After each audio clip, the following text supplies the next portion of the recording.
Hello guys, andito kami kay Makmak. Ayan si Makmak nakahiga dun kasi may lagnat siya guys.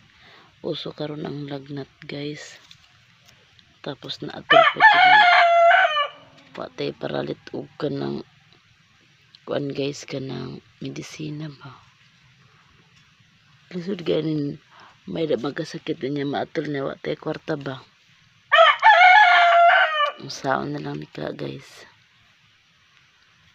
paano nang gagawin natin ito guys.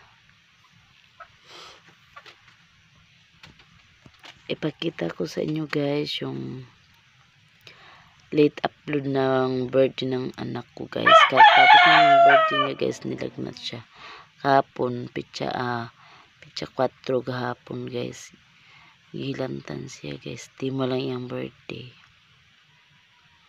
niya gapon, pero yung handa niya nung linggo. So ayan, ipapakita ko sa inyo guys yung handa na maliit lang siya para at least meron siyang handa kahit kunti. Makmak ko, super cute niya. Ayan, yan yung pinarito, ilang piraso lang yung pinarito guys. Tapos yung manokin, yung pansit. Yan lang guys yung handa ni Makmak ko. May kalyoso pa tayo. Ayan guys.